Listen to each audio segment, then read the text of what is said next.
We're going to addressing some text manipulation in Bash and with the use of AWK. So we are going to see the main activity of Bash, the main activity of AWK, the main strength in particular, and when to use it and for what to use it.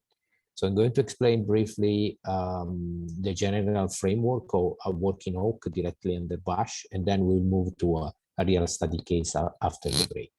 But before to jump into the new session, I want to review a bit the suggest assignment that were written to over here to ask to follow and especially becoming fast. One of the things was one of them, get fast in navigation up in the script up. So it's really, you know, CD, I want to enter in desktop, okay, and then CD, I want to see how many files, or CD database. So this is the kind of operation that getting faster. So for example, also just a CD, you go back to the home. For example, this is very useful, just CD directly and without specifying anything, you go back to the home. Then you do CD dash, you go back to the last one. So the one that you were previous. So every time, also another point that quite often in the beginning, many of you enter every time in a directory. So, and you don't need to enter in a directory. So you can keep listing over here and pressing the tab do you remember the tab to complete. And now, for example, I want to see what is inside exercise. Okay, I can do enter, but I can also press twice tab, and then I can select directly over here. If you select, Linux is so clever, it's already copied. So then if you do shift insert, okay, you have to get out from here, and then you do shift insert, you can paste. Okay, so this is the kind of tricks that you have to get familiar. Okay, then we will see there are also some shortcut. Actually, I can already say now, for example, Control A, you can jump in the beginning of the line. A stay for the first letter, alpha. Then if you do Control E, you go into the end, and is end. E, you stay for end. So Control A, Control. So don't do like this. Okay, try to become faster in moving the cursor where you want. So there is another one, Control W. You delete the full word. Okay, so if you have many words over here, and you do Control boom boom boom, you Control W, you delete word by word. Okay, and then something also quite important, when you delete, you can paste back with Control Y.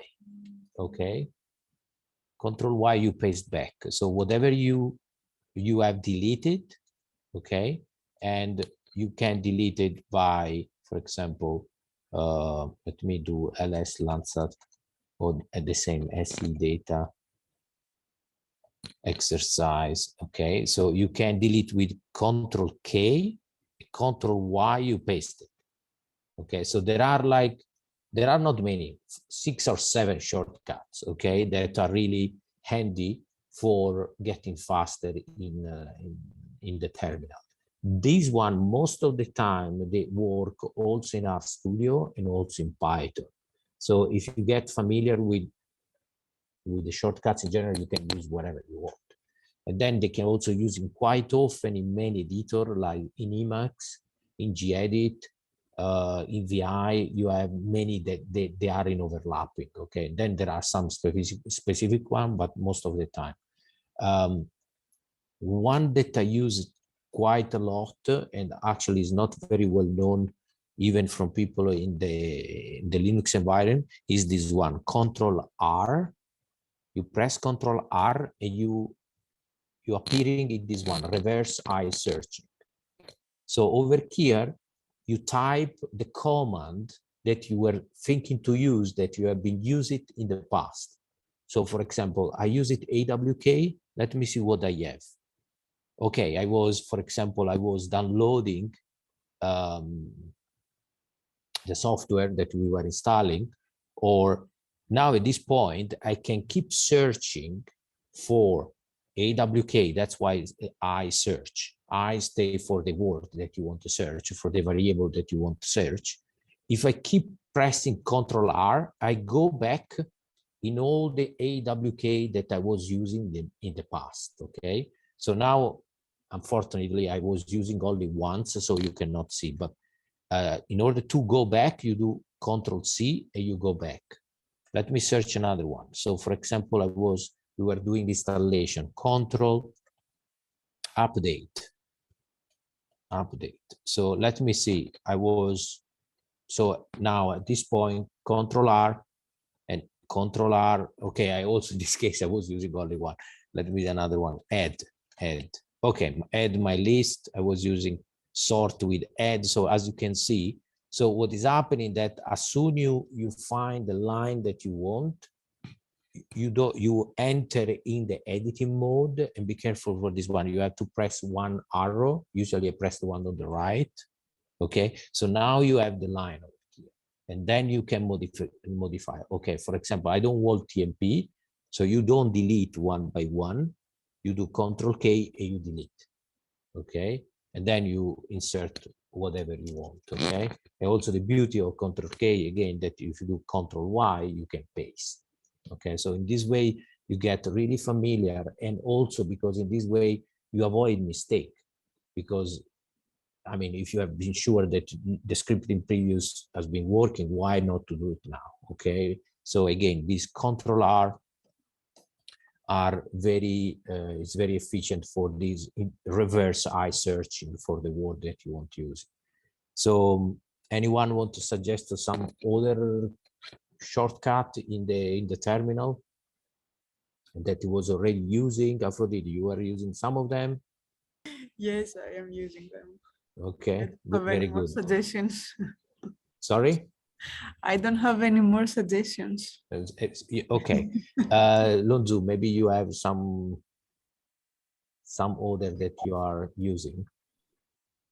Yeah, it's quite good. And there's also Control U, just clear Okay, this one I the don't know. entire line up to the beginning. So Control Control U. W is deleting a word, right? So Control Yes. U is kill the whole line. Yeah. Control U killing the full line. Okay. Control W is word by word, probably W. W stay for word, and U stay for, I don't know, all line, something different. Yeah.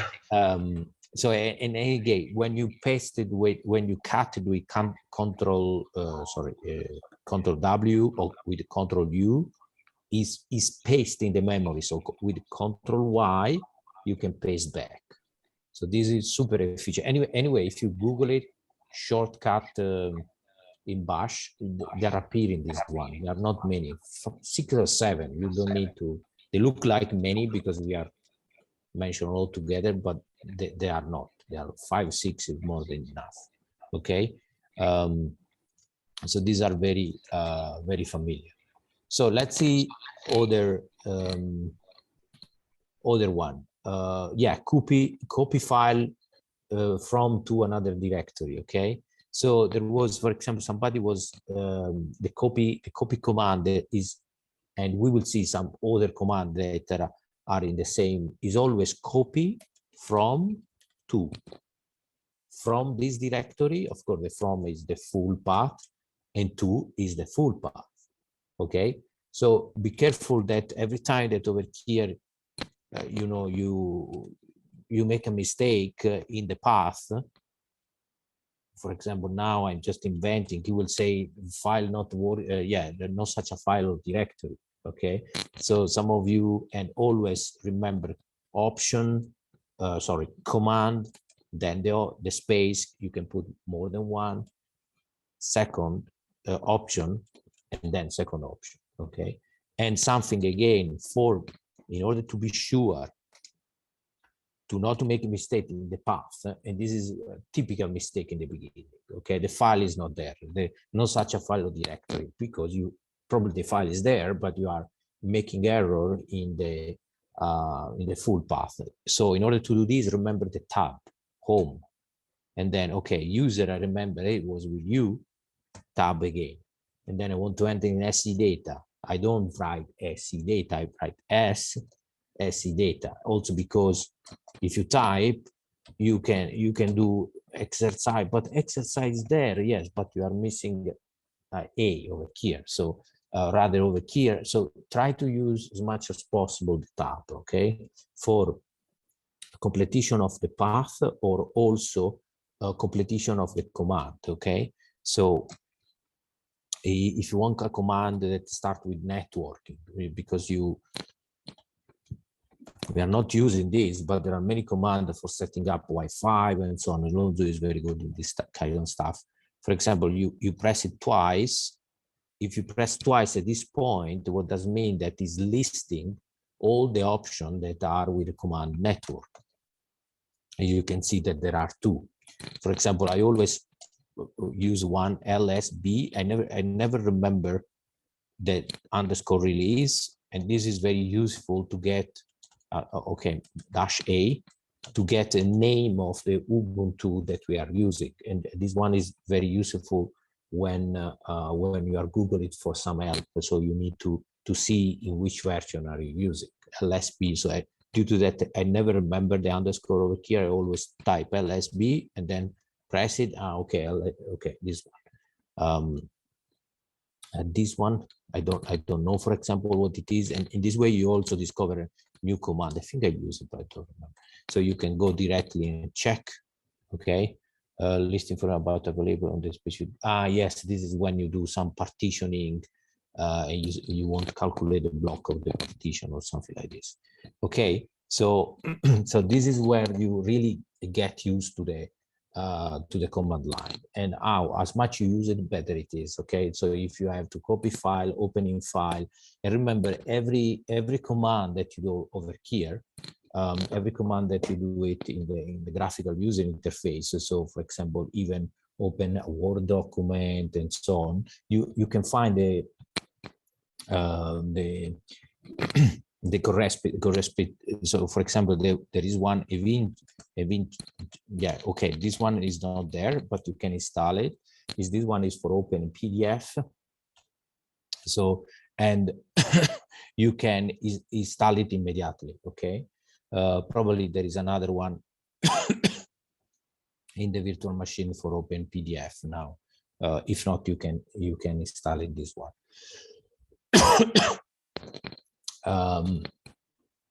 So all these one are really for getting faster. So you can also do some critical operation like downloading file with the wget and curl. We are going to see today, so we can jump directly over there.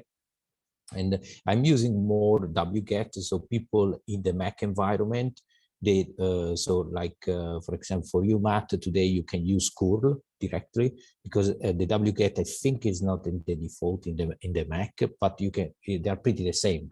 You need to just learning the different option and pay attention. Wget is very huge. What you can downloading, and you can set up the password in automatically. So you can do a lot of stuff. Unzip and tar file. So the zipping file and then tar files, there are different kind of compression, but there are two commands, tar or untar, and zip or unzip to directly to zip and zip image. So today, for example, also when we download the file, we are going to see the unzip.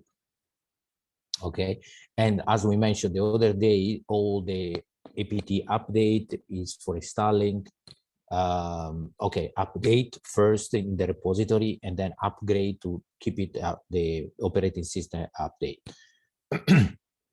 And then if you want to install some in particular, apt install, and you search for the software. Something extremely useful is also keep familiar with installing.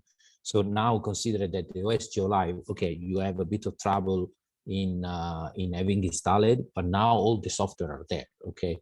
If you start from a scratch with Ubuntu native, or you have to install it all software one by one, and sometimes can be tedious and time consuming. So try to use it, the virtual machine as it is, but keeping installing software that you wanted. And quite often, if you know the commercial one, do alternative in open source, okay? And it will come up and you install it, okay? GIMP, for example, for working with the image. I don't think it's here. Yeah, for example, GIMP is not there, but apt install GIMP and you install it directly. So it's very straight. There is another one that I use it quite a lot, is Inkscape. So Inkscape is more for, mainly from vector environment, image in the vector environment. So GIMP is raster. So when you do publication, producing image with Inkscape, they are very clean. They are very super high resolution because it's vector. So you can zoom in. If you create a PDF, you export a PDF, you can zoom inside to the PDF very quite a lot. So especially for us that we want to have maps. So even if it's a small map, but then you can zoom quite a lot. Rather with the GIMP, you transform in raster and you have the limitation of the raster pixel. Okay, then there is another one that I use quite a lot, for example, is also GS, Ghost, stay for Ghost script. That is for merging PDF, cropping PDF, so all the different information, PDF manipulation that you want to have it. Another one, for example, is Convert. Maybe there is not. Yeah. Yeah, so so for example, Convert is belong to ImageMagick. That is also the same. You can go from PDF to JPEG, from JPEG to PNG. You can change it, change resolution. So, for example, JD now is working a web page. Is helping us. So he's using Convert to cropping from PDF, having PDF and cropping the PDF and create PNG that then you can upload into the image. So having also this one as a scripting procedure, especially when the review come back, you have to change the image and so on. So spending a bit of time in this kind of operation is very good. Okay, so anyone want to share their frustration or happiness in using all this command that you were trying? And actually I skip it one because yes, anyone knows this one, that's why I was skipping. That maybe is there. And many people, they're still using FileZilla for doing this, including Aphrodite maybe, or not. No, I use SCP. Brava. So now you have to explain how to use it. You just type SCP. SCP, that, okay, you know why, for what is SCP? I don't know, S server state for- copy. Yeah, Yes. for what the state? S, why? Server. I don't know. Is a state for security. So due to that is a copy that is using SSH. Okay, so it's a security copy. Okay, so it's based on SSH for then is always from to. Okay, so let's suppose that we want to copy one file here to the server. So you have input.txt. Okay, then what do you have? Then the path to the server. Okay, the password to the server. Okay, let's avoid the password to the server. Not password, the path. Okay, no, before the path. What do you have before the path? The username. The username. So if you are, okay, Aphrodite at, okay, then the computer name, that in this case is the server. Okay, so and now I'm inventing server one Yale.edu. Okay. And now what you have? Two dot. Okay. And here the path where you want to bring this file. Let me make bigger here. Okay. So in this case, home / Aphrodite / and then the path where you want to bring the file. Okay. So it's always from to.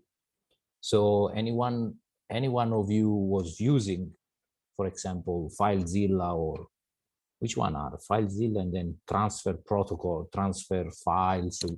So, and quite often you do with the graphical user interface, but is this one, okay? So always try to remember from to, and of course, the two in this case is a server. So you need always to, okay, to the server where, okay? So this one in this case is the user home, Aphrodite, and this one is the name of the server.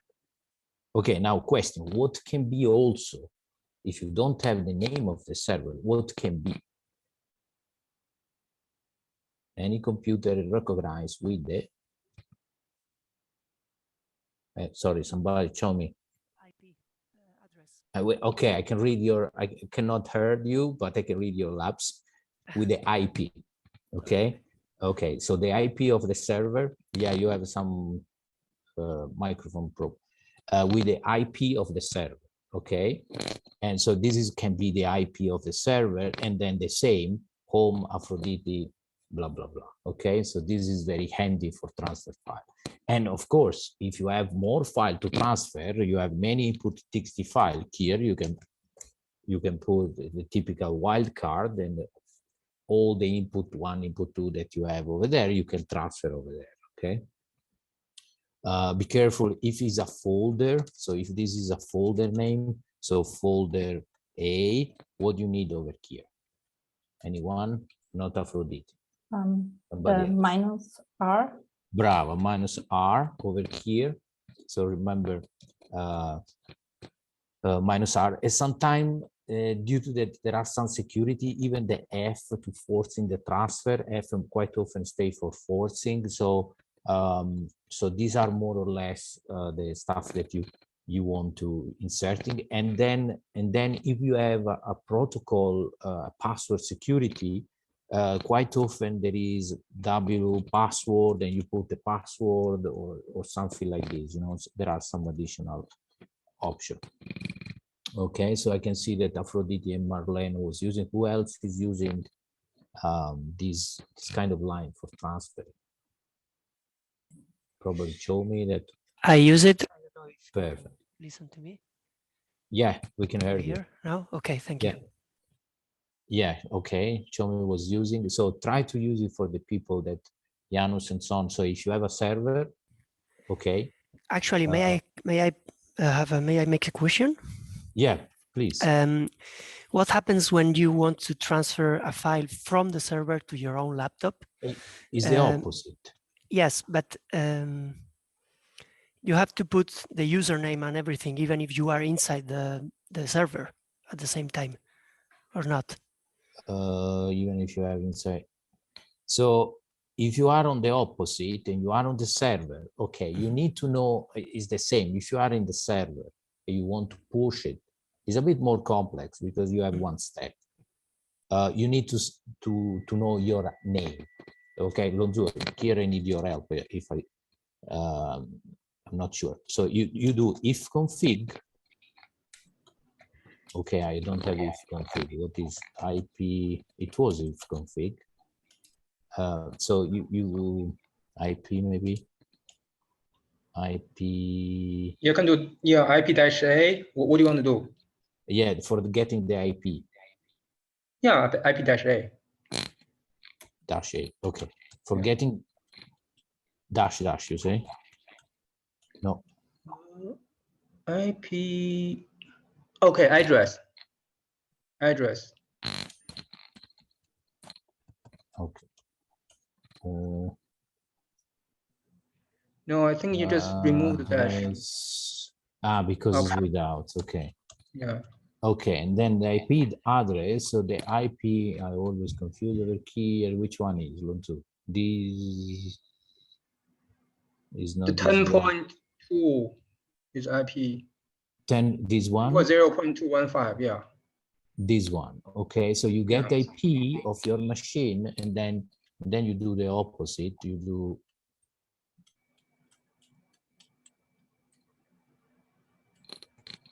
again SCP, the IP, and then sorry, at your username.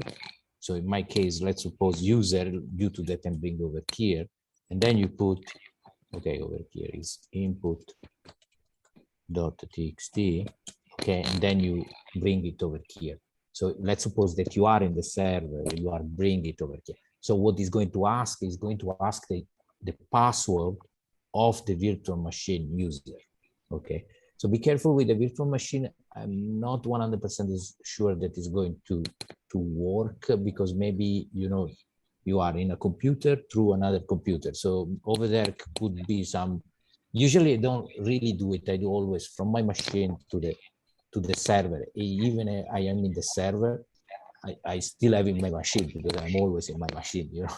So I always do it in one direction, for copy and for retrieve, for both of them. But this is how you get the IP with the IP address. Or there was even if config is given to you also, but in this installation, this is not installed. Okay, very good, this question.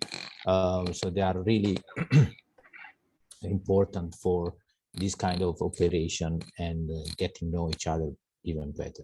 So some other little tips that you want to transfer to your friend in this line. Okay, so this again, Alonso, today you were asking me copy from to, okay? So be careful about the space. For example, you were missing one of the two. I think you were doing copy from, and then was I say, okay, the destination directory is not present, okay? So this is the kind of error that you want to, and always, you know, always read, because the terminal tell you something. Sometimes it's not really transparent or direct, let's say, but it's really tell you something. So try to get it as much you can, reading and searching the error. But quite often, be careful also when you copy correctly, because also, you know, already from there you start to make an error, and then is more complex to figure out, because it's going to be maybe the error of your copy plus the error of what you are trying to apply. So at least copy correctly. In this way, maybe there is another error to solve it. Okay. Anyone else want to sharing some option and so on? I had a question. Yes. So when is SCP how we would transfer files from our virtual machine to our machine? Like if the computer that we have the virtual machine on, is that how you would move files back and forth? Okay, so not really, because in the sense the SCP is really between computers that are not, they are far away, let's say, okay? But in this case, in our virtual machine, the sharing folder is under media, okay, is under here. Okay, all of you should have this folder set, okay? So here, I can create a file. So if I create a file, and be careful, I say to all of you to have the same name, but this folder can be even another name, okay? So for example, Alonso has another name, fine. Just to remember that is another name. So if we have it, you have to change. So over here, I can create a file. I can create a test.txt file. Okay, so I do echo print something in this file. Okay, I do the redirect. So what is happening that now, okay, is this file, if I go under my my operating system, so that in this case I have Linux on Linux, but it's the same on Windows. So you go home, and you do LVM shared, you click and you have the text that I just create now with something. Okay, so this is how I create. And of course, now let me close this one. Now, of course, if you want to copy something inside to this folder, you can use the normal copy. So copy SE data. Okay, SE data to shared folder is a folder. So you need to specify with R. Okay, so in this version, there is a protection in the version. So every time, I think I can do it. Okay, it's quite big, so it's not going to ask any. Okay, it's copy. So of course, every command you can stop with Control A or Control C. There are some copy that are protected, so you need to insert the F to, and sometimes it's coming out. Are you sure you want to? Are you sure you want to remove a regular file or you want to copy a regular file? So with the F, it is going to over. So R stay for recursively. So now what is happening? If I go over here, ls, you have the full folder that has been copied over here. Okay, so over here, this is a sharing folder. So you will have access directly in the Windows, and this is the way how you copy to your from your operating your Windows or Mac inside to the operating system. So here, for example, now I want to how to remove file, and this is very, you have to be super carefully how to do this. Usually, always do it this way, ls, because remove, enter, gone. So it's not going to the bin. You can think again, and no. Okay, and if you do, I want to remove all the data starting here. By any chance you do this because you forgot your finger was too fast, okay, you delete a full home, your data gone immediately, because this one, you know, is directly under the home, so everything in your data is gone. So how you avoid this kind of mistake with remove, let me be careful, you always do ls first. Now edition, no such a file directory. Okay, let me list. I don't type data, I tab again, I listed. And now that I listed, okay, I want to remove all this folder. I don't type again the full path, no, because over there is where you make mistake. So you go back with the arrow, okay, you do Control A, you come here, remove, and you put remove. Okay, so always don't remove and write the full path. No, first list and then remove. Okay, because it's very easy to remove terabytes of data. Okay, and they don't go into the trash that you can recover. Okay, so be careful.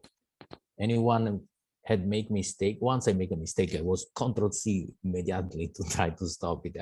I lost it something, not so much, but I lost it. Anyone want to sharing something? Aphrodite, did you, for example, she was creating a lot of files once in the cluster, and so she was in trouble. She was not neither able to delete because there were so many, like billion of files, that she was in trouble. And then what do you find? What do you find to remove it? That I had to use find and then exec. And then Excel. So find, so for example, find in this directory all the word txt. Okay, so this is listing data. Okay, media. Because I remove it. Okay, over here, find it. Okay, it's get password precise expression. Because here is quite handy. You have always to put this one, the double quotation. Okay, now it's working. And then, so I want to remove all this file. You do, I think is like this, exec, and then remove, and then I think it is like this. Now I don't remember. I need to check the syntax. Okay. So, but again, pay attention with remove, be 100% sure, because you can remove a lot of files. Giuseppe, and Yes, please. is there a command that removes something but is not as definitive as remove? Or You can move to the trash. You can move to the trash. The trash has a path. Now I don't remember, but Lonzo, do you remember? So, but if you go inside to the, what it is, inside here, you know, this one, the trash, this one is a path somewhere. Now, I don't have anything here.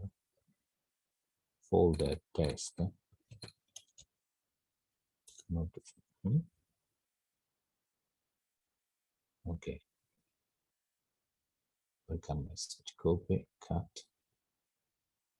send to the, because when you do like this, is going to the trash. Okay, so now you have in the trash. So now I think this one, if you do ls, I never try, but this is the, rather than remove it, you bring it to the trash, paste to the selection, unless it should be something that there are going to be a path for the trash. Now we need to Google it, but this one Okay. can be. Anyone knows already the result? I was already Googling fast. No, I never use it, but I just found the GitHub. People have put something you can, manufacture in a way, put in the trash, but I never use trash myself. Yeah, okay, good. In chat box. Yeah, usually, you know, how I did it, and many people often use it, I think also on Zoo. I use the TMP. The TMP is a sort of, for me, I consider a sort of bin, because every time that you shutting down the computer, this folder is completely cleaned up. So you can, everything that you work, for example, when I do the download in my Firefox, in my browser, they don't go to the download folder, because if not, every PDF that is there, you know, I put all of them in the TMP. I select in such a way that goes into the TMP in this way. Then if I am interested, I move it somewhere else, you know. And the TMP is a momentary trash, because it's not, it stay there until you shutting down the computer. Even if you suspend, it's going to be there. So really reboot. The reboot is going to be clean. So if you are making some testing, and quite often you will see programmer going to the TMP and making a test of the command and so on, because you can leave it there, the file, and then you don't need to worry about cleaning up. Okay. Very good. Any other question in this direction? Okay. So let's jump into the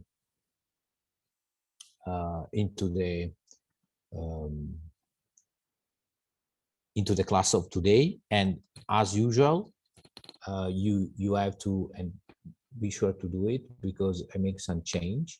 So you have to go into the,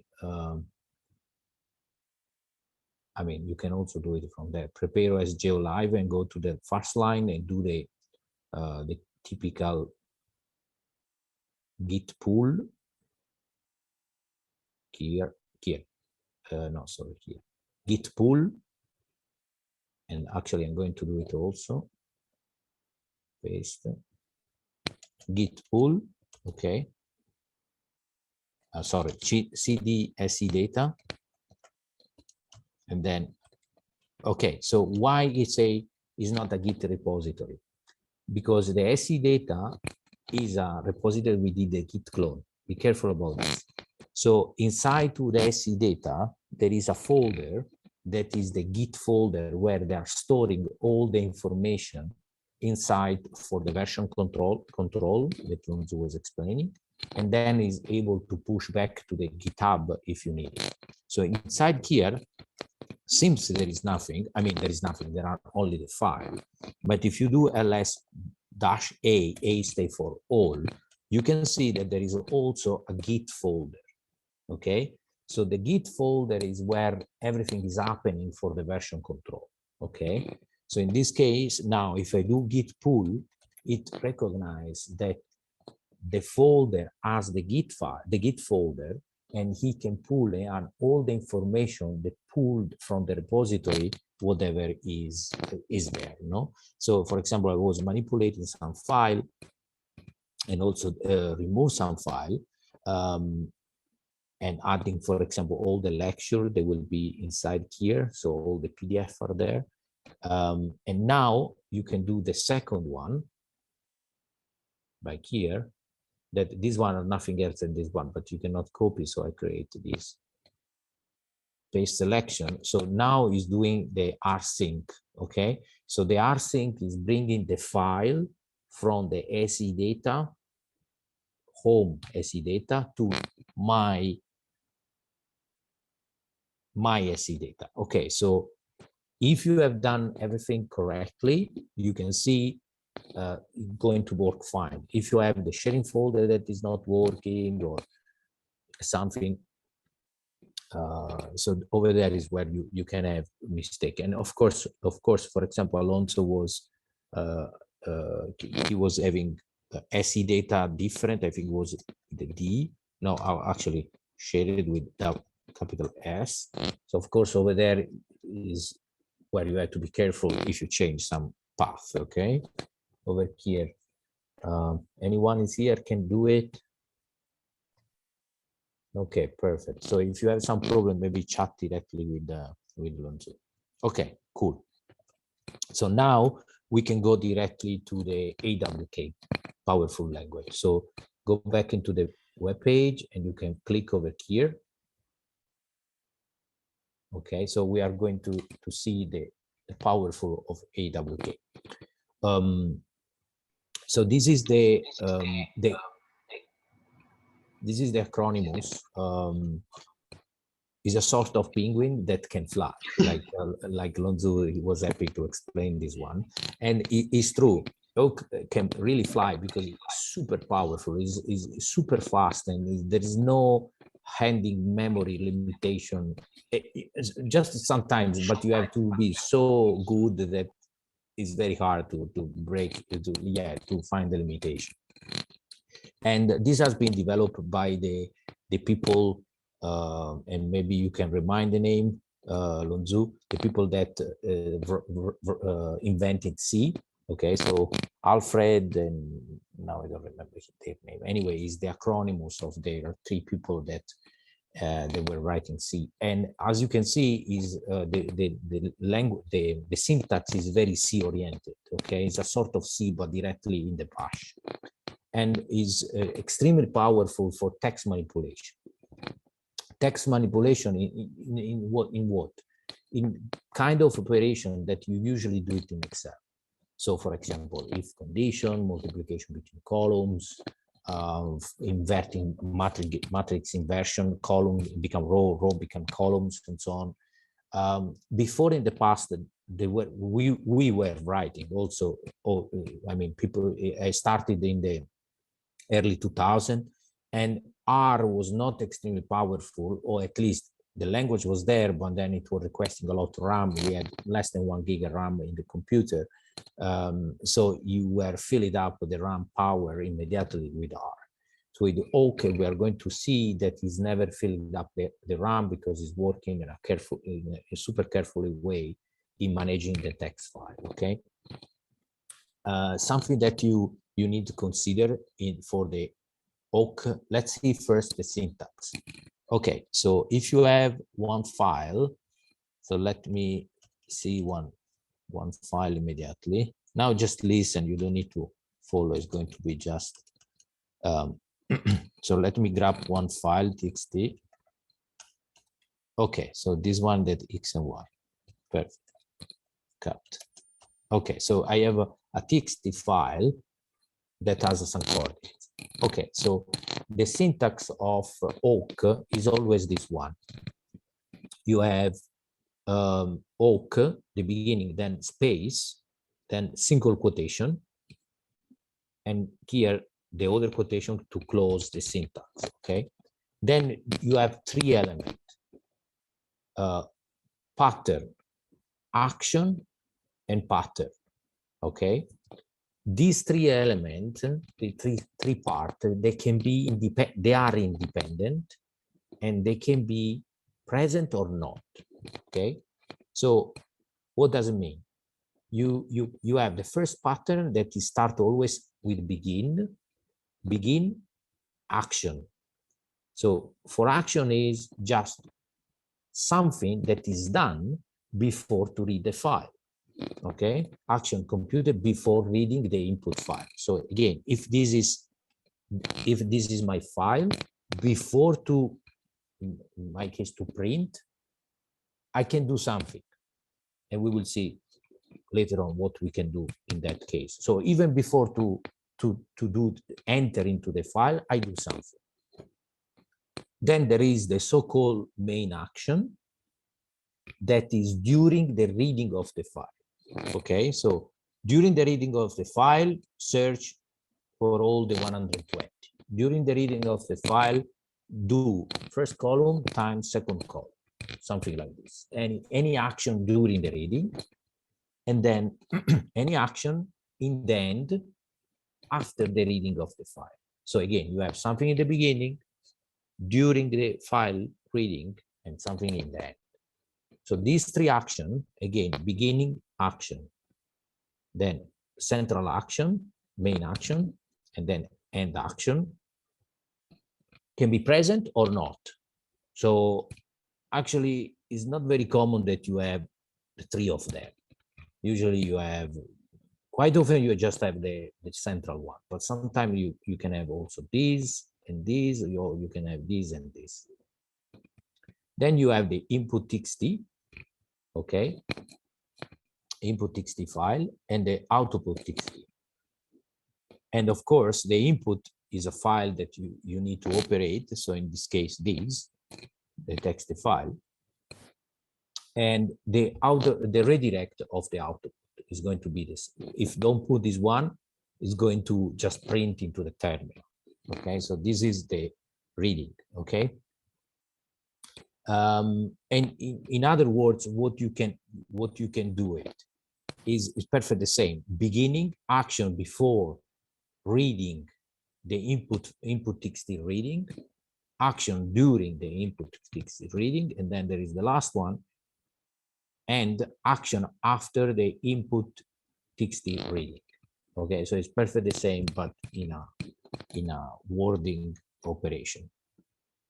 And here another example table, something before over here, before with the beginning, something during the reading, and something in the out, in the end of the file.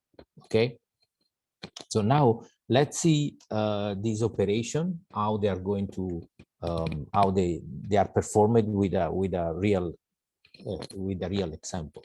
And again, before, as I mentioned before, when we were starting Alonso AI, R was not super powerful. Python was not neither invented or was just really in the beginning. So people were writing very long AWK file for text manipulation, okay, for standard deviation and any mathematical operation in text file.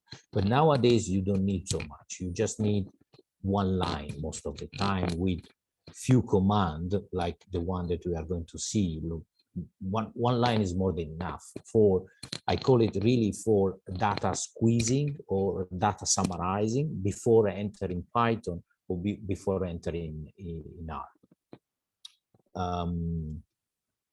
And we are going to use it in the second part of the lecture, data set that you will see is many files. So even R, you are going to read one by one, and maybe you need just one word from that file. You need the lat long, and you need to read all the full file. With AWK, you will see, or combine it with bash, you will see that is very powerful immediately. Okay, so in order to do this, let's open the Jupyter Lab. And in order to do the Jupyter Lab, you have to do the source like we do last time, and now you can use it, the the shortcuts. So rather than typing, Control R, source, and you have it already. Okay, so you don't need to type, you don't remember the path and so on. So source, now you enter inside the source code. Yeah, you enter inside to the Python environment, so you can use it. You can use it in Jupyter App. But before to do this, remember to not to work in the SC data, because if not, you cannot pull it. And now, for example, now again, I need to get that path, so I do Control R sync, and I go here and I get my path without typing here. Then Control W, I cancel everything, and I do CD, and also one more. Okay, and I enter in my path. So you see, I'm not typing any path, I'm just using command that they were in the history. Somebody was asking about the history last time. This is how you use the history without open neither the full text file, but with reverse searching and so on. So you enter inside here, then you go inside exercise. So CD exercise. Okay, and over here now you're going to have the file AWK.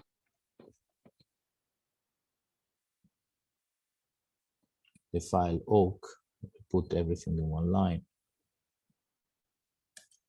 Okay, so you can open with the Jupyter Lab at this point. Okay, Jupyter Lab, and you open. Some people, like we mentioned, I can even try to put the end, like we mentioned, to send into the background. I'm not sure that it's going to work. Let it stay open. Yes, it stayed like this. Yeah, okay. I don't think it's about that. Yeah, it's happening that. Okay, perfect. So now is loading. This image is not loading properly, but doesn't matter. It's the one we show on the web. Okay.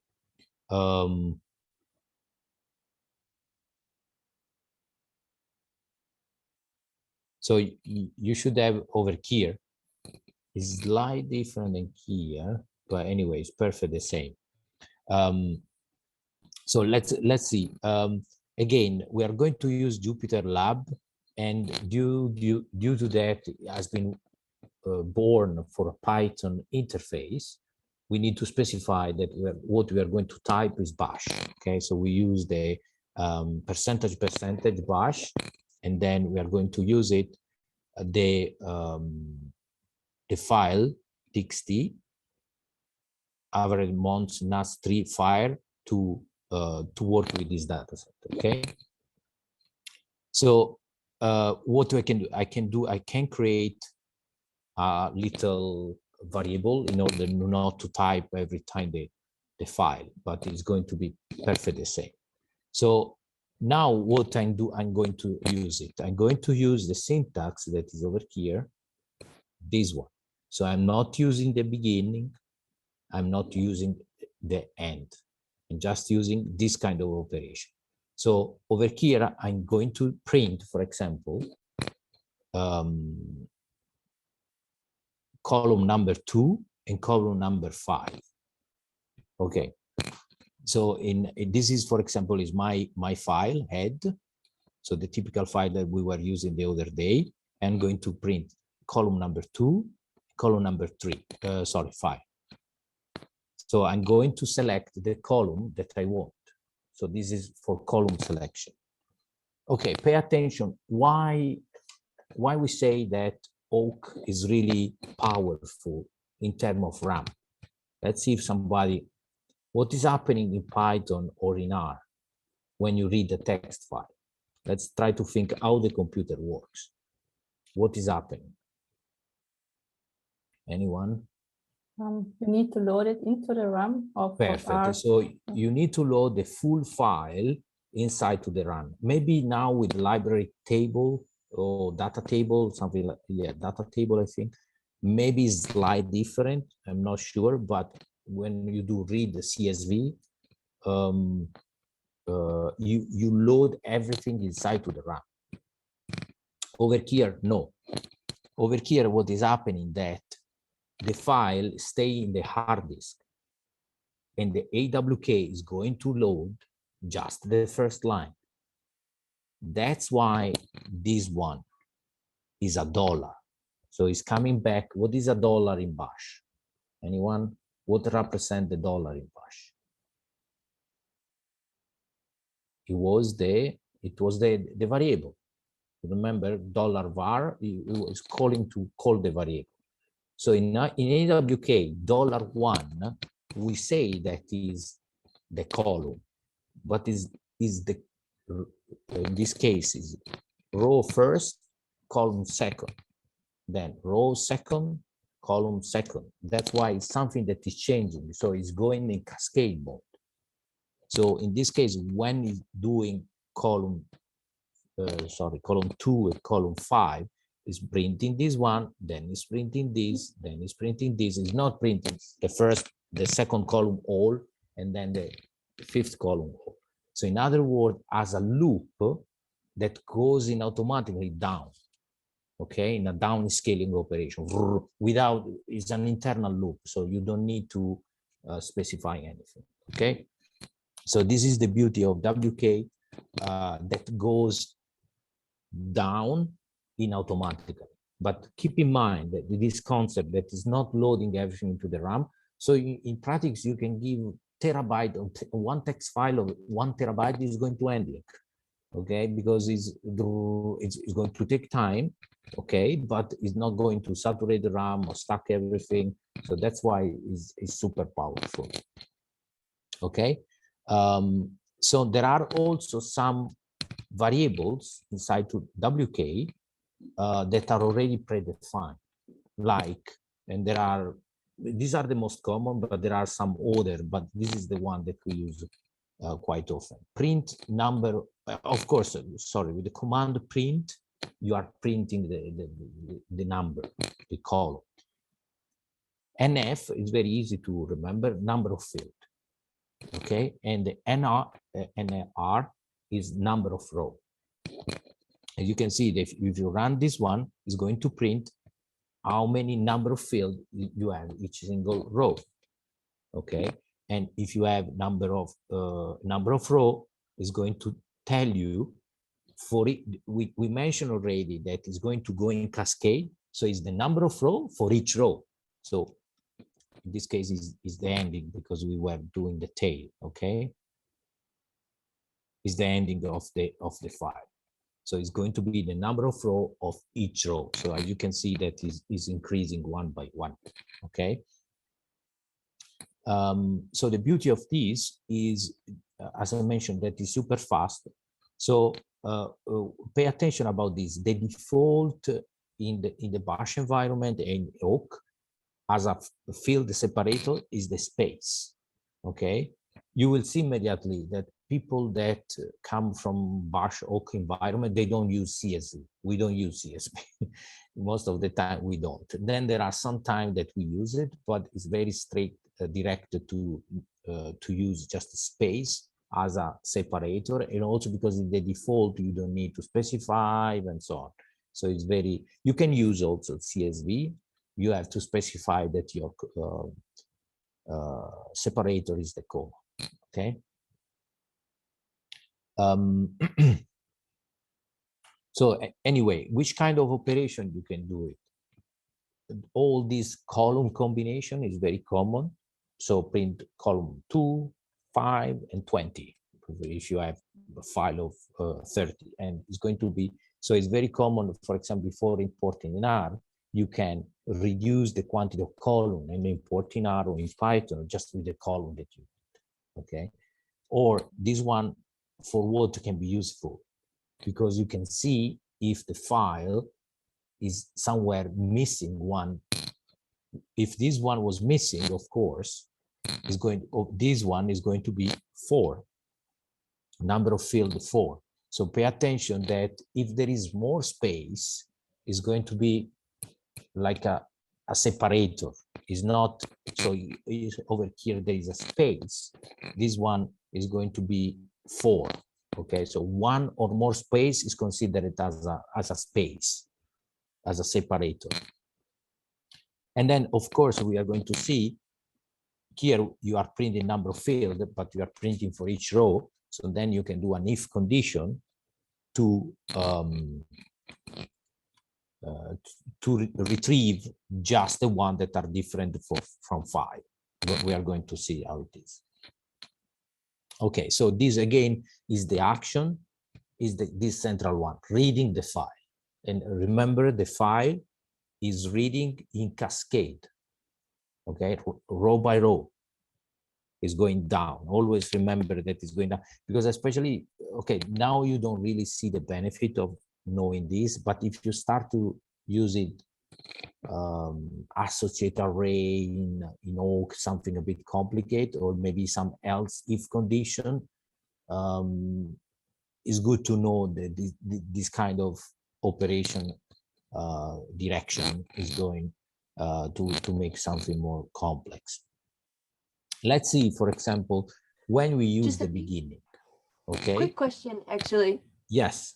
Quick question about the one printing the number of columns or fields by row. Is that so? If, for example, a single row has an NA value, would that then be 4? Or can you define what a missing value is? Like sometimes it's -999 or whatever it is. Okay, so if there is a character, he will not find. Mhm. Okay. Okay. So over here, if there is an A, he will not find it. He will tell you 5 also for this row. But in that Okay. case, you can use grep to select the Okay. NA, okay, and then count Yeah. it or change it to something else. Or you if there is a character and he doesn't, I mean, you can do operation, but Yeah. you need to know which is the character that you want to search. Okay, Right. there is no default for no data in Oak. Okay, Okay. the only thing is a character or is a space, and if it's a space, is a column separator. There are options Gotcha. to use it comma, but you need to specify. And then so sometimes it's a bit tricky, because if you have more than one character over here, R is going to read immediately as an NA, but Oak no. So be careful about this operation. So it's very good for this kind of data squeezing, but you know, if it's very standardized structure in the data, use Oak. Okay. But if it's a messy data coming from field work from many people in Excel, then you transfer to that one is very hard to handling with Oak. So because it's going, even if you have a city name and the city name is divided, there are some city, there are 2 names, so it's going to consider 2 columns there. So in that case, the CSV can help you in this kind of operation. Anyway, yes, you can use it, but you need to know in advance the meaning, the symbol of NA. Sorry, of the no data. Okay, so over here, what we can see, the action before to reading the file. Let's see before and do the end. So now, for Hey, example, Giuseppe, over here, can I just ask a question real quick? yes, JD. Sorry, just to make sure. So Awk is going to read a CSV file correctly, right? With commas as separators. Yes, it's going to read, and in particular, is going to, you need to specify in advance with F and then quotation and this. Okay. So with this one, you are going to, is going to say, single quotation. Yes, and then over here you can write, and over here, if you do print $2 is going to consider the separator, but it's going to output yes, it's going to output as, so if you do like this, the comma, sorry, I didn't explain this one, the comma, in this case, be careful, that can be a bit not really intuitive. The comma identify the field separator, but as a space, not as a comma. Okay, so be careful. So over here, the default, as you can see, here, as you can see, I put a comma over here, but there is no comma in the output. Okay, so if you want the comma, okay, as you can see, as you can do it, there are two solutions. One is very easy, and then so in this case, the comma is a bit a sort of special character, meta character. So how you can avoid this special character? Anyone?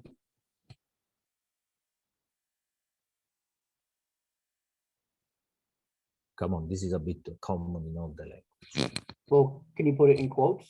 Bravo, yeah, very good. If we put in quote, it's going to consider it as a real comma. So in this way, you do like this. So it's going to create a CSV. Okay. And then there is another one. Maybe Lonzo can remember me, or just Google it. OFS is field or output field separator, and then you do something like this. Now I don't remember. But you Yeah, do something like OFS, this. but you need to put in begin. Not here. You need a keyword begin to set the up this beginning. OFS as. Okay, okay. Remember the So- keyword begin. Yeah, so he say something like this. So begin, Yeah, and then curly like brackets? this. No, curly bracket. Yeah, Yeah, but you don't need this code. something Don't like need- this, more or less. No, I'm sorry. Oh, it's correct. You need a double quote for this comma. Yes, you need you need to put this comma inside the double quote. Double quote. OFS, yeah, double quote. Okay. Yeah, that's correct. Yeah. So and because it's going to say, okay, before to reading the file, consider it that my O is going to be the output is going to be field separate. Yeah, the field output field separator is specified that is the comma. Okay, so going back to this beginning is done before to reading the file. So in our practical example over here, what is doing is printing sum. Okay, so this is the typical example when you want header, adding a header to a file. Beginning, and you put the name of the header, print sum is going to print a sum. Okay, so now pay attention over here. This is sorry. So this is the center of the action. So we are over here in this one. Okay, this is the center of the action. And what I'm doing over here, I define a variable sum that is going to be sum to column 5. So over here is where you understanding, if you understanding if you know the scrolling down, you can say, okay, the first row, how much is sum? 0. Then is reading the first row, column 5 is becoming 0.2. Then 0 sum is becoming to the other one is becoming 0.2 plus 0.8, and it is summing up. Okay, so because it's going down in the cascade mode, it's going to retrieve the final value. Okay, and this one is very visible. If you let me see if I can do it.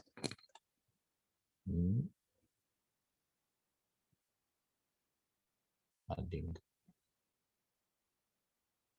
Okay, let me do like this.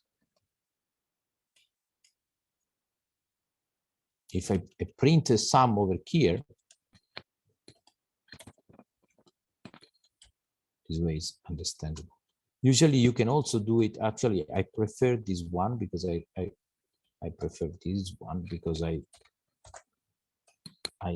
read better. Use sum plus sum plus 5. Okay, so now if I run this one, it's going to do what? It's going to cumulate down. So this is the cumulative sum, 0.665. Sorry, I make a mistake, print sum. Okay, so now if you run, is going to cumulative down, as you can see, is going to increase bigger and bigger because the sum is going to be cumulate to the previous one because it's going down into the cascade mode. Okay, so always keep in mind this cascade mode. And now I a bit create a messy because I need to scrolling down. Okay. Okay, so it's clear this concept of cascade mode. Okay, so again, this pipe operation is going to, let me remove this cell. Yeah, this way I'm back to.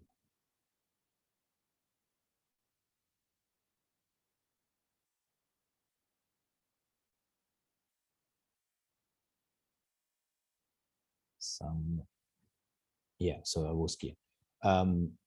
So after this reading and computation of the sum, what I do in the end is going to print just in the end. So when the file is completely done, that's why you have the action end in the end after the input reading, I'm going to print the sum. So this is of the sum is very handy. It's very, very handy. We use quite a lot. Or can we do the average, for example? Anyone? Can we do the average? What is the average? The mean. Formula of the mean, guys. JD. It's it's gonna add all the numbers and then divide it by the amount of them, right? Perfect. Number of them. What is the number of row? Oh, 53,468. It's going down. Yeah, but you don't know. You don't know the final one. Yeah, you know here is 5396, but if you don't know, then you do the number of row. Print NR, right? Divide by, so this is the average. Okay, because again, this number of row is changing continuously. And in the last, what is this? Is the last of this last file. So this is how you compute the average in a very super fast way from between column. Okay, super handy, especially for this kind of fast checking. Okay. What is the %F? Very good. So when you do the printing, is going to print a sort of default, and rather if you do the print F, the F stay for format. So in this case, we are going to print as a floating point. Okay, and then after the floating point is going to do the enter to the other line, and in particular you can even, and now again I will for Lonzu, you can even specify the number of digit. So I think is this. I always no, it's not this. Lonzu, can you remind me? Maybe it's like it's 4. I'm sorry, I didn't hear well.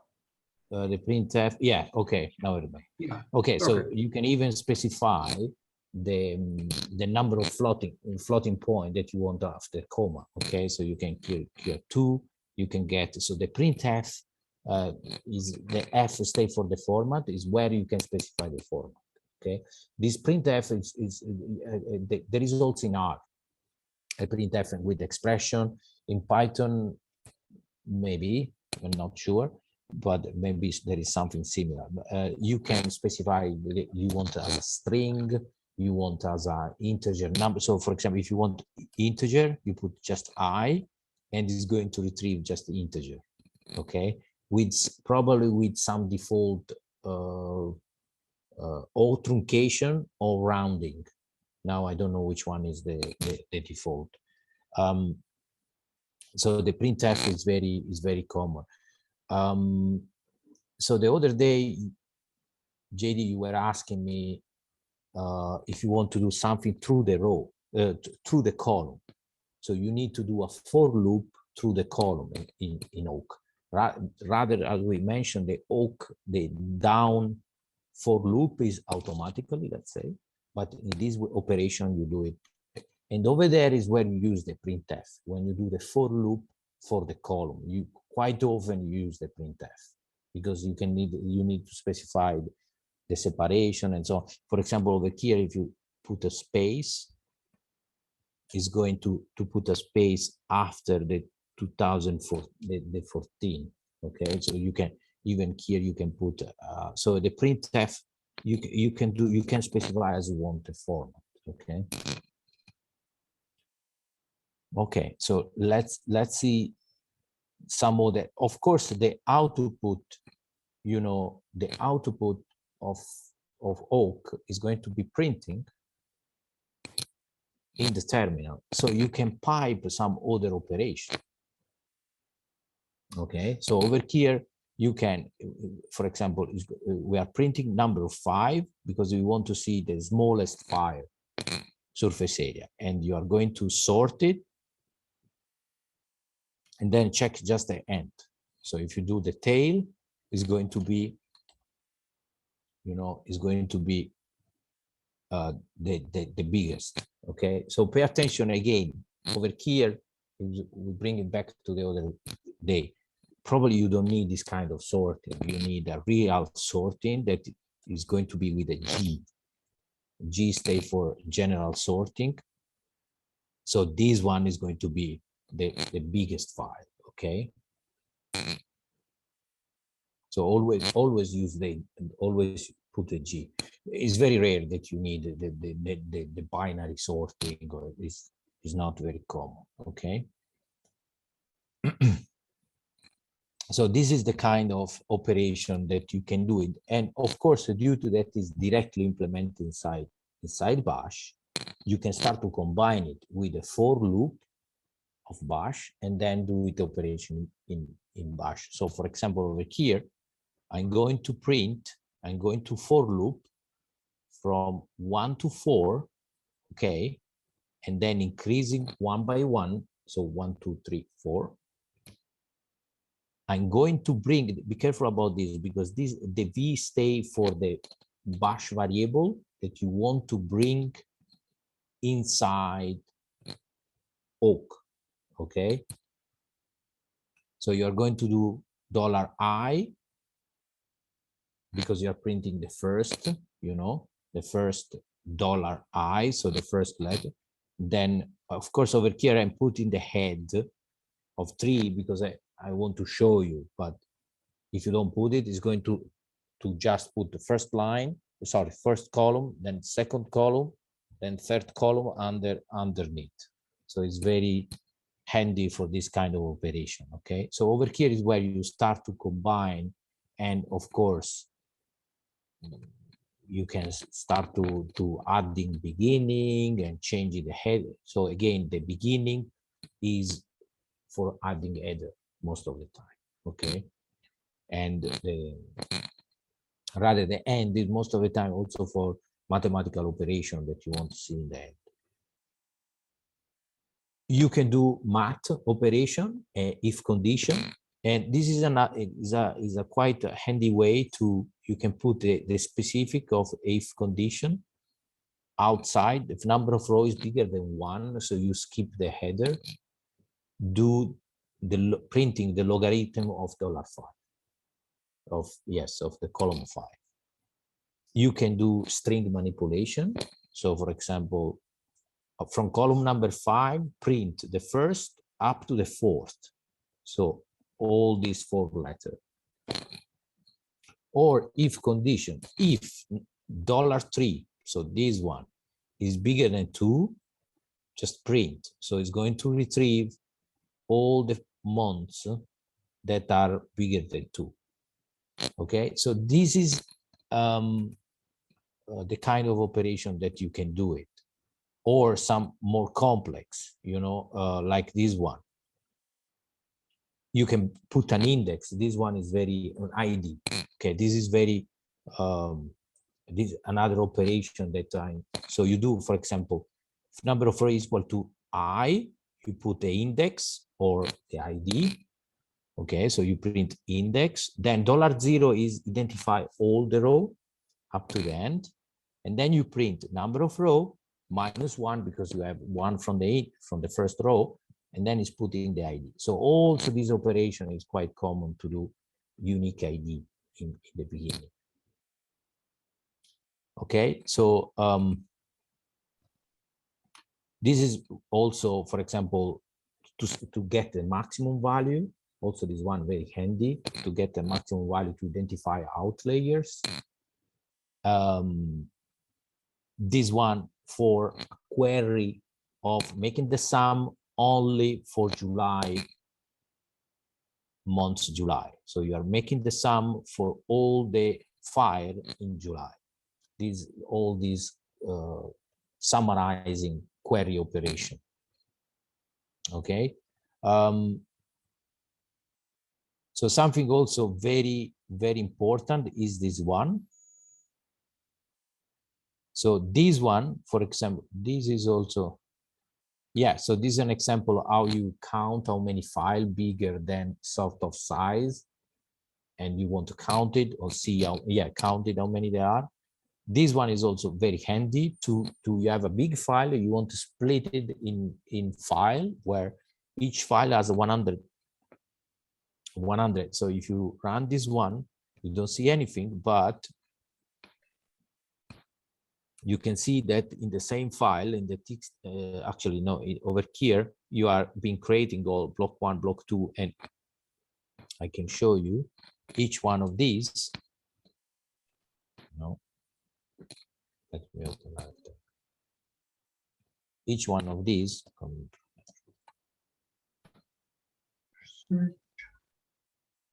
Okay.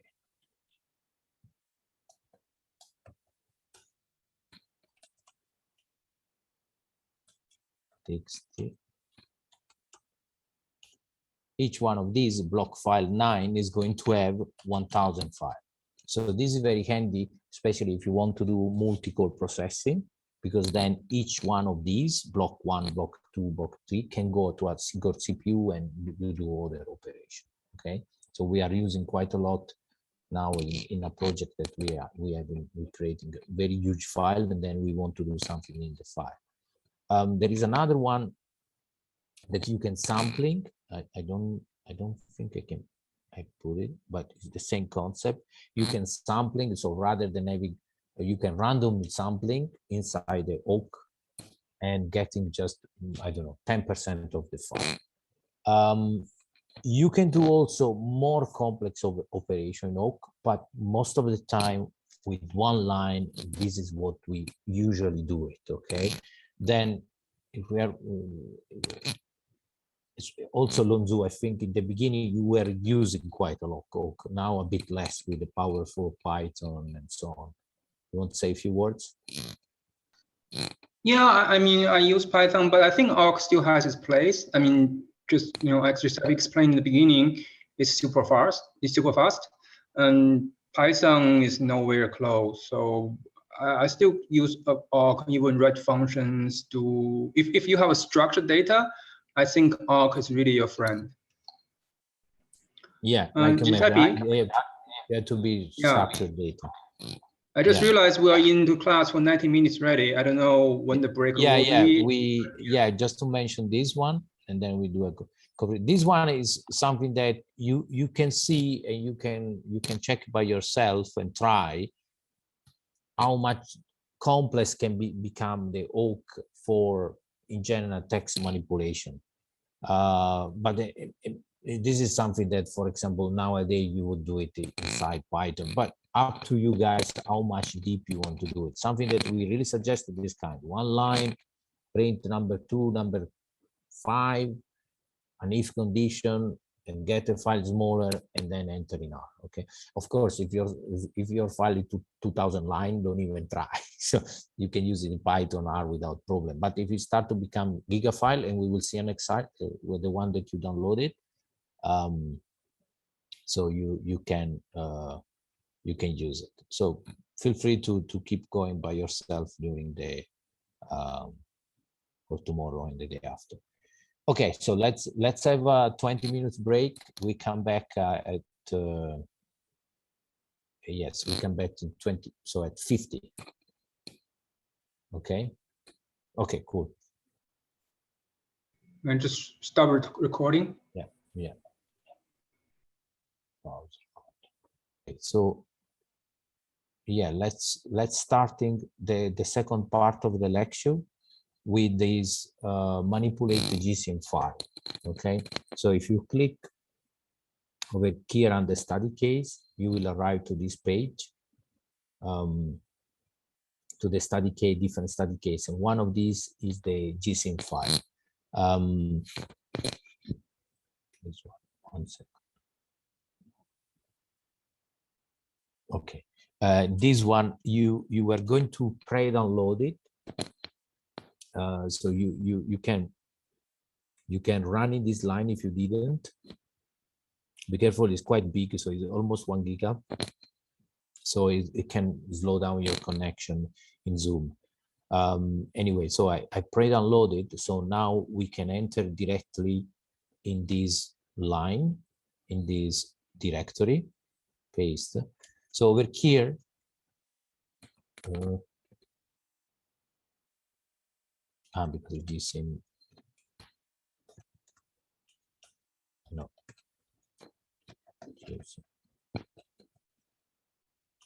no, 1 second. Yes. Okay, so you can enter directly in, yeah, because there was this one plus this. Okay, so I enter in only one shot inside this direct. Okay, so this is one of the case where ls is going to get quite a long time, because these are many files.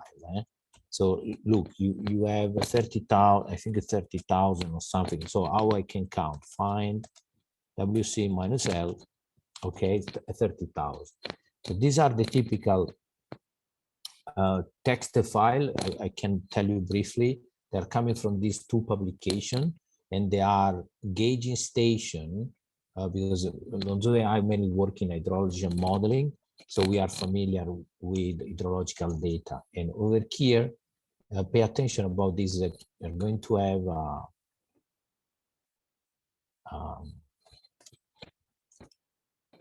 one of the compulsory assignment that we have is going to be one of these. So if you have, okay. So let's get the head of this one immediately. Head minus 40. Okay, so you can see the structure. So over here you can see that you have a header of each single file. Then you have the number of the GSIM station. That is this one, that is the same as the name of the file. As you can see, that this one is extension month, stay for months, but it's a text file. Be careful that always when you specify these 3 letters, is not the real structure of the file. That one will make you an indication. So you can invent an extension. If it's a TXT file, it's going to remain a TXT file.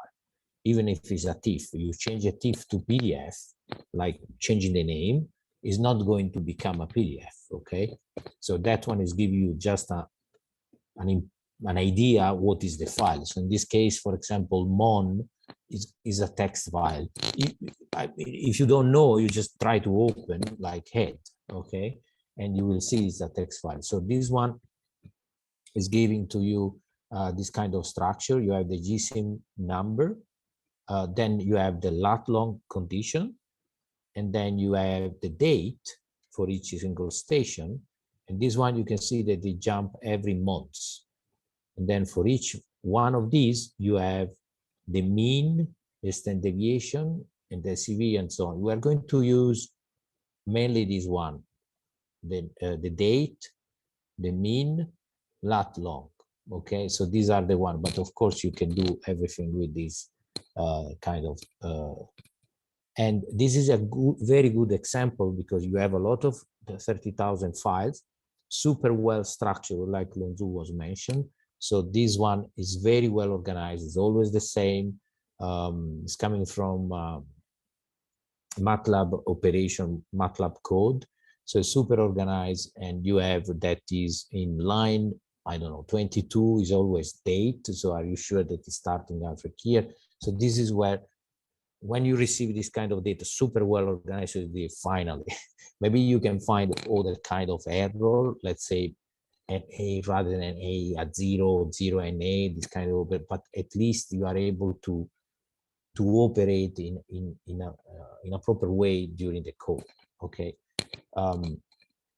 So I'm going to read you now that, and so on. So each single file is slightly different. So for example, can I see if all of them, they have number of row correctly? So anyone can tell me? I can check number of row very fast for all.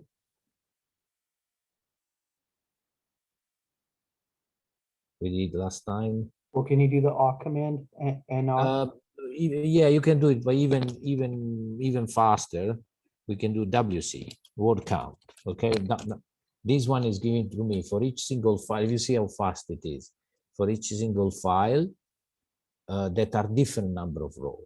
Indeed, if you open two, for example, this one and this one, between, and you do the tail, you can see that, okay, these are, for example, the ending to the same date. Let me see another one, maybe, but you can see that they can be ending in different dates. Okay, okay, now they are ending all of them. Maybe they are different in the beginning. Okay, let's do the head minus 30. So you can see this one 5901 and this one 81. Okay, so so they can have different length in the data frame, in the data time, in the data time series. Okay, so let's try to follow. So they are very well organized, but you know the length is not the same. So we can understanding already that what does mean that I will have for different years different observation. Okay, because in this case in 59, for this station I will have the 59 January, but for this I will not have the 59 January. Okay, so they can be different in each single month. Okay, so what I can do, I can immediately check. Let's suppose we want to do a map. We want to see if are all the file having lat long information or someone are missing. Okay, so for simplicity, let's use only the one from United States. Okay, if not, will take a bit too long to process. So what I can do it, I'm going to get the latitude over here, longitude, and I'm going to print. So grab latitude from all the file are here. Grab latitude, so I'm going to get this one, and then print number 4. So I'm counting 1, 2, 3, and 4. And then I count how many line I have. So I can see immediately, okay, first operation, again, I can do shift insert. Look, there are a lot of files, okay? So also this one is taking a bit of time, and I can do perfect the same with longitude. Okay, I can do perfect the same with longitude. Okay, so my file, at least I have lat and long in all the stations in the United States. So this kind of data exploration, super handy, and without bringing inside Python, reading one by one, you know, this is, for example, again, is looping in all the file without creating a loop, is doing in all the file. Okay, so this Giuseppe, is yes.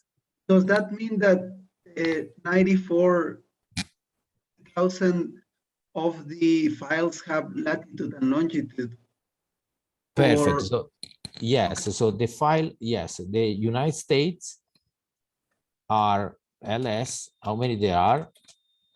WC minus L. So they are 94,044, and all of them, they have lat long. Okay, because if not, this one would be empty. If this one would be empty, would be getting this one. So how we can be sure, you're right, how I can be sure that this is not empty, because if this one is empty, it can become this.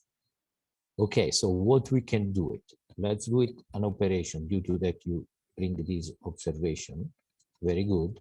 So what I can do it, I can sort based on this one. So I can sort based on this number. So K is going to be only one line. So 1,1 minus G, and then I get the head. So what is happening that in this way, I'm going to receive, you know, the smallest and also the larger tail.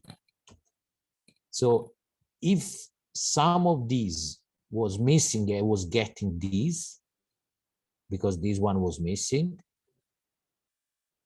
This was going to appearing in the beginning or in the end because it's not a number, okay? Because it's sorting in a number structure, then in a character structure, okay? So it's not going to be in the middle, okay? So a very good observation, because if that one was missing, I could not see.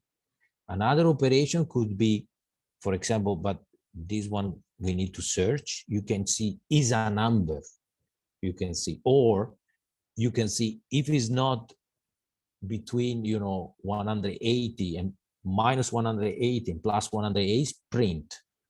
Okay, so this kind of operation will be possible to do with AWK. Okay, so now, for example, we know this one. Okay,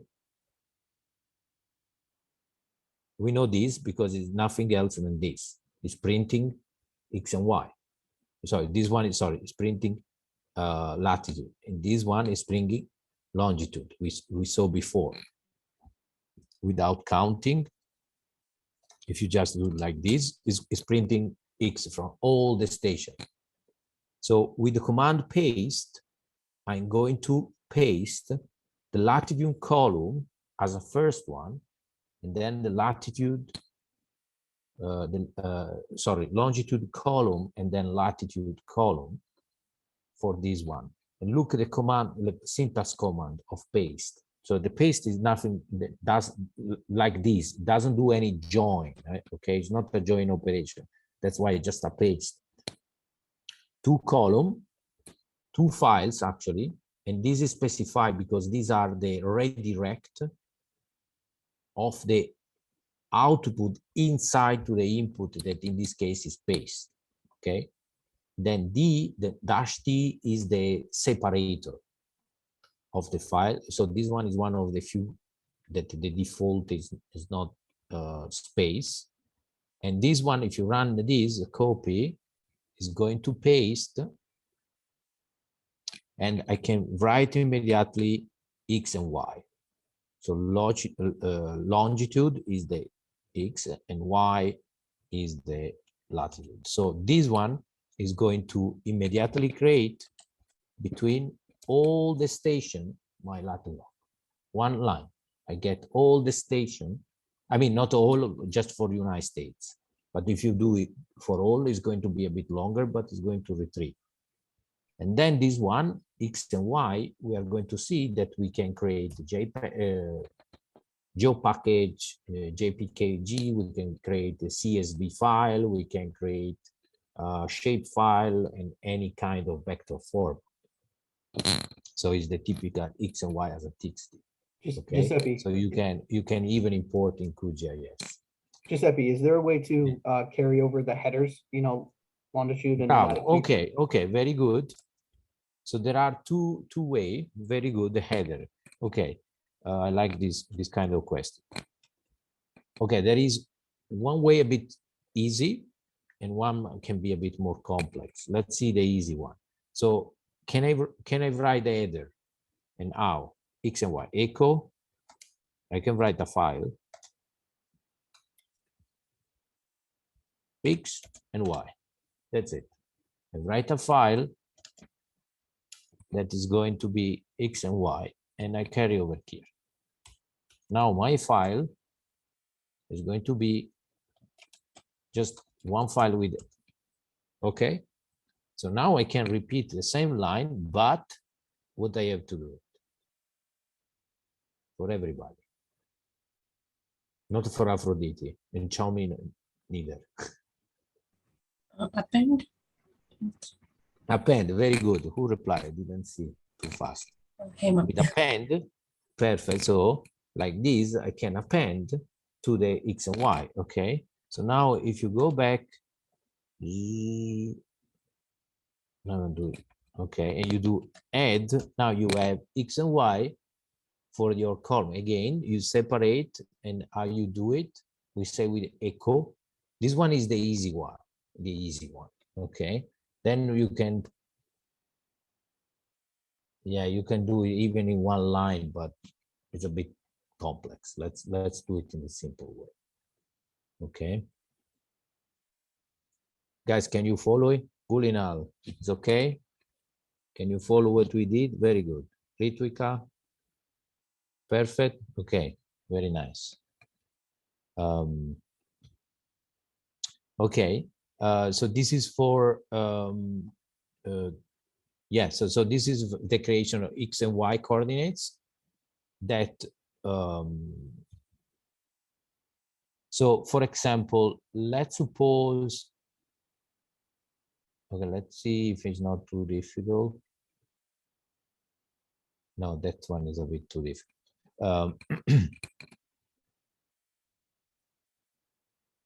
Yeah, that one is a bit too difficult.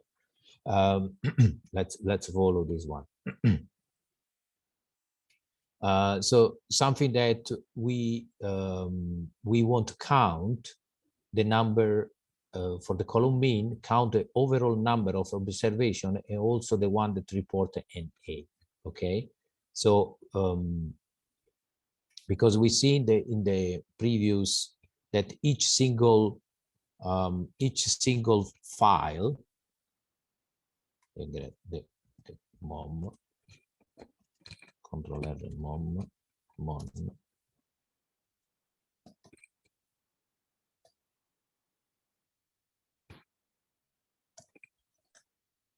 Okay, I need to list. So each single file has also NA observation. Okay, so let me pick up just one. So this file, they have NA. Okay, so let's retrieve for all the file where we have observation and when we don't have. So for example, what do we do? I'm going to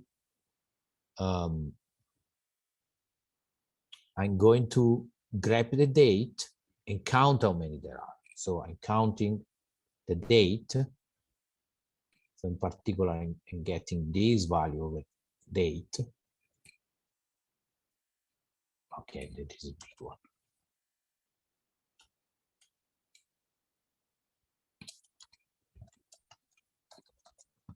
And minus 20.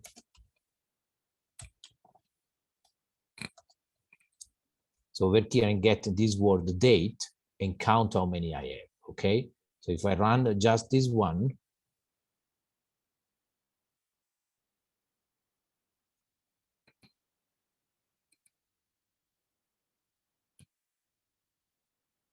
is going to, for all the number of field bigger than 5, okay, number of field bigger than 5, actually, there is one little mistake.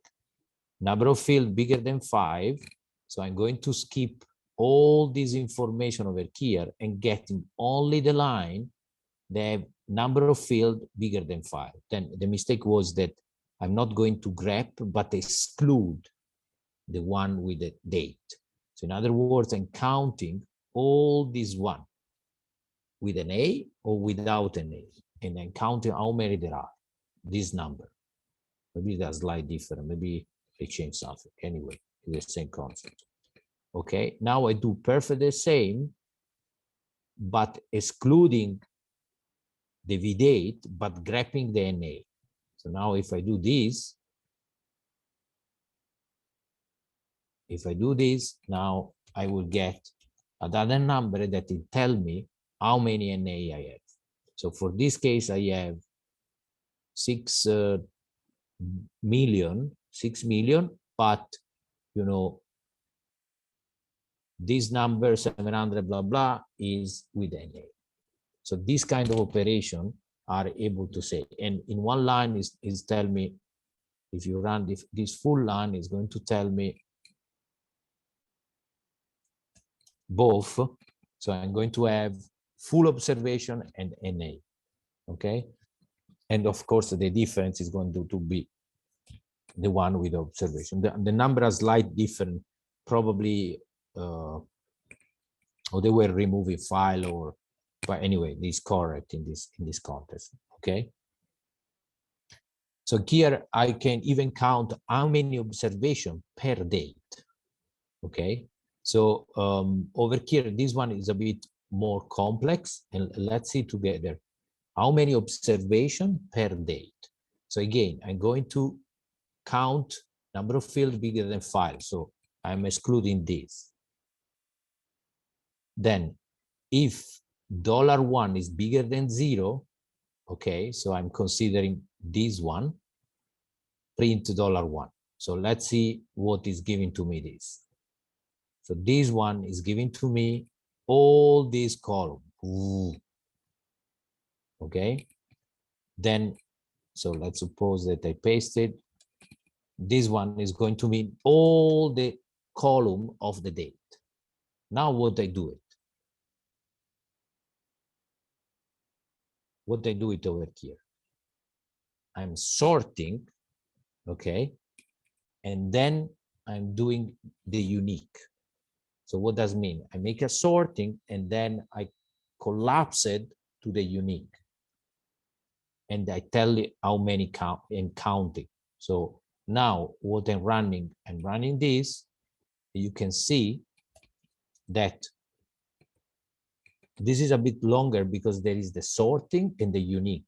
So you will see that you will have the different date with the number of observation, number of station for each single date. Okay, so you can see that in the beginning, there are going to be very few. So really in the beginning of last century, that okay, I cannot go even up, but I can put more here and I can go slowly. So what you are going to see, there are going to be maybe 100, and then you go down as around 6,000. So what does it mean? That each single date, okay, for each single date is different the number of stations. So you can see really in the last century, even before, you have just 6, 7 stations, and as soon you go down, they start to increase it. So this is a very beautiful data set, but it's not constant because in this case, the gauging station, they're going to be different. And with Lonzu, is going to tackle all these issues that you need to consider it in the time series analysis, because this is not a typical constant time series analysis, because you have scattering in the space because the stations are not always there, okay, and also in the time frame, and also there is some station that they have gap with the NA identified in the beginning. So these are a lot of pre-analysis that you can do it in advance to do this kind of operation.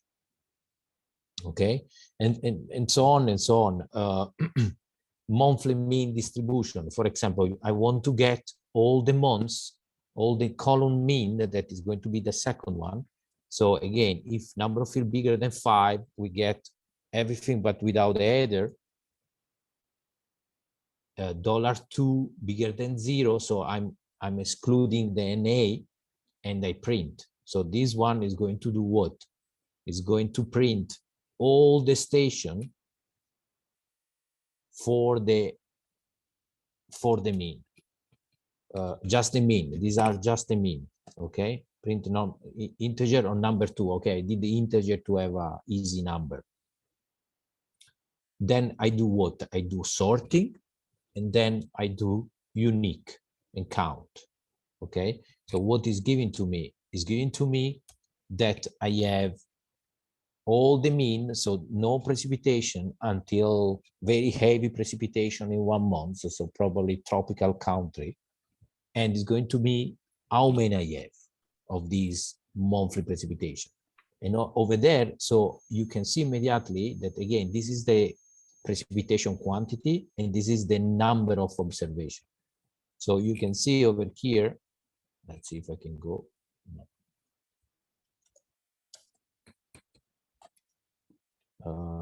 More. So you can see over here that I have my distribution. This one is ordering, you know. So I will have, let's see, in the moment that is coming up.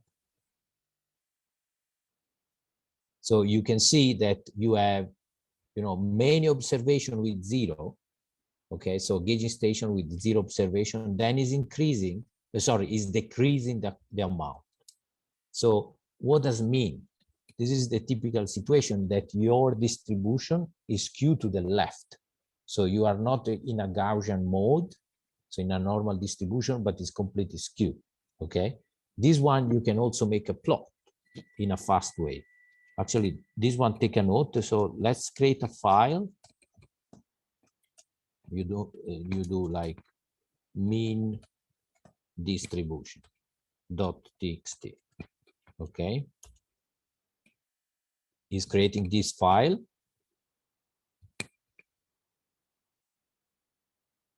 And then there is another program that is calling new plot. This one, I don't know if Aphrodite, do you know this one? The new plot? No. Good. So there is a new plot that R can do really fancy plot, but the new plot is faster and super handy for this kind of operation. Okay, it's not installed anyway. Sudo, now we know how to install it. I think they are the same, but let's do this one. The Qt. I think the Qt is the most advanced. So I don't use it for publication or stuff, new plot user. I just use it for this kind of fast visualization and data storing, data more than storing, visualization, because I can combine with Bash, and you can use even awk inside the new plot for query and so on. So in this case, for example, the file that was getting there, so you do new plot, you enter in new plot and you do plot,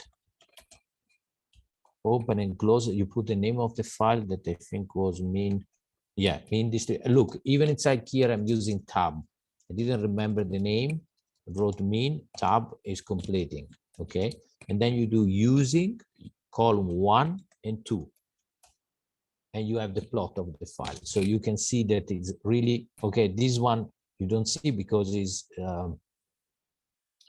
too much to the right. So you have a few points over here, but it's skewed to the left, okay? So this one, you can also do 3D plot that you can visualize. So as you can see, I don't need to open another software, creating a device, and then you save PDF. So it's for this kind of manipulation, super handy. Also new plot, you can do fancy plot also in new plot, but we don't really use it. We use it for this kind of fast checking and so on, okay? And inside, you need to Google it, but you can use, now I don't remember the syntax. I think the syntax is like this. You can do AWK, and then you do, here you write the WK, but I need to check the syntax. So you can do the if condition over here or any condition that you want. Okay, so this is also for you want to do a plot, but excluding some threshold. For example, the big value that we have before, you can exclude it. Okay, or you can even, this one I think is coming ready. You can do the same, but rather than, you can just plotting the first 4,000. Let's see. Yeah. So this is, for example, by plotting the first line. Let me see a bit less. Okay, so now you can see that is a bit skewed to the, so as you can see, I'm using bash syntax inside to this one. And again, to the here you can really make whatever you want. It's going to plot. Okay, even 1,000 of points is going to plot, and you can do. There is also splot that is making the 3D that you can also move and so on. Just for this, then you can do a lot of setting and so on, but it's very handy for this fast checking and so on. Okay. So have you come across TXT file or CSV file? Because also CSV file, you need just to specify the field separator, and then you can use also CSV in Oak. So I've been coming across, so JD was mentioned that there is GB portal is a website where that is storing all the information about species distribution. So it's X and Y coordinate. So and usually, especially if you go, cat or some common animal, you have 1,000 or 1,000,000 of row. If you go maybe a bit less in some sporadic animal. So any one of you was dealing with TXT file that are quite a lot, and they were problem to handling or this kind of operation, can say a few words.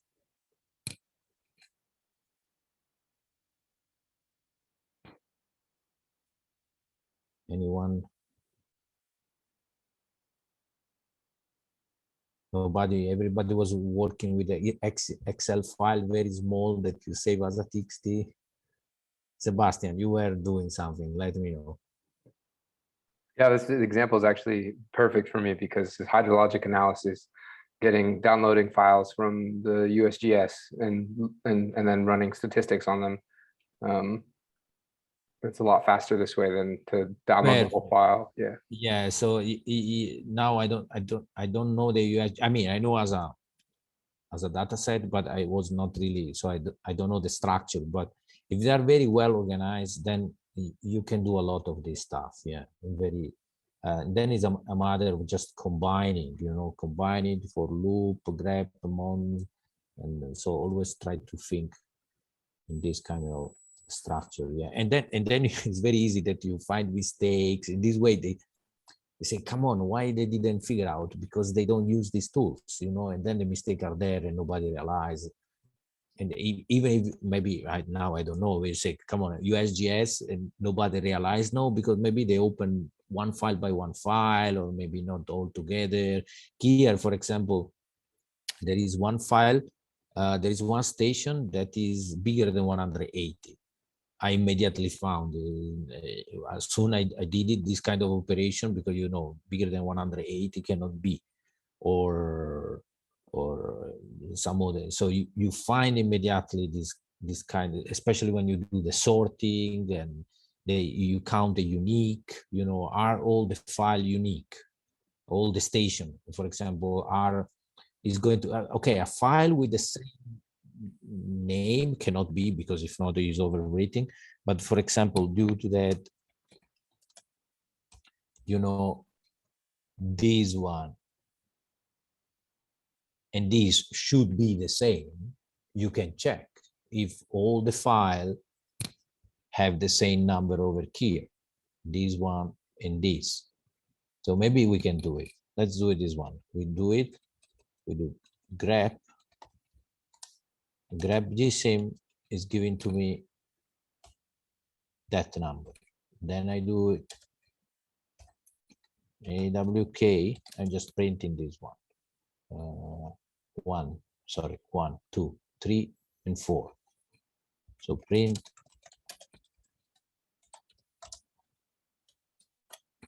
$4. Okay, so this one is giving to me that for this file, there is this.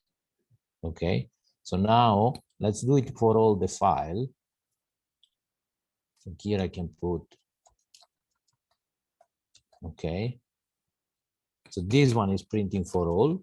Okay, so now if I do it sort, and then I do unique, and then I count, okay, I can see that at least, and my number of file is also the same. Okay, my number of file at least is the same. So what does mean that what is written inside to the file and what is the name of the file, at least they arrive to the same number. But now I'm still missing, is the file equal? So now I can also do it. Okay, for example, this one, sort, is going to sort in a sort way. Okay, so now the other one was going.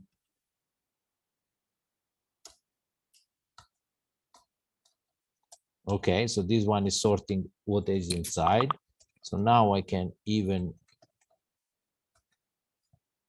look. Now I pasted back the other one so I can do it. So now I'm listing the file and sorting. And then I do the same for the other file and sorting. So this one, okay, paste minus D. Okay, so it's giving to me, you know, the two of them. So now I can do another operation excluding these, for example, and checking if this one is equal to this, all of them. Okay, so you can play a bit of with this way, and then in according to what you need, you can find. Maybe I have a question. Yeah, Alonso. For example, I'm downloading data from the census of Mexico City, and they come in a DBF, or they come from a shapefile. But will a DBF serve me as well as a TXT? Can I convert them? Okay, yes and no, in the sense there are two kind of big. We are going to see next time these topics, but just to give an example, the shapefile include also a DBF, like Alonso was mentioned. The DBF is database F, I think stands for format, database format.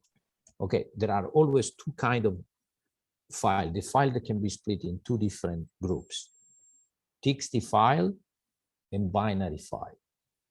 The binary file are the one that are in a binary format. So if you open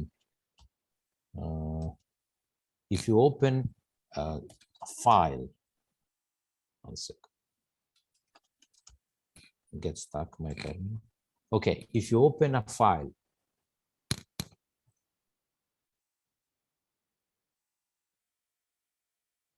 okay, I think I lost you for a second. I'm back.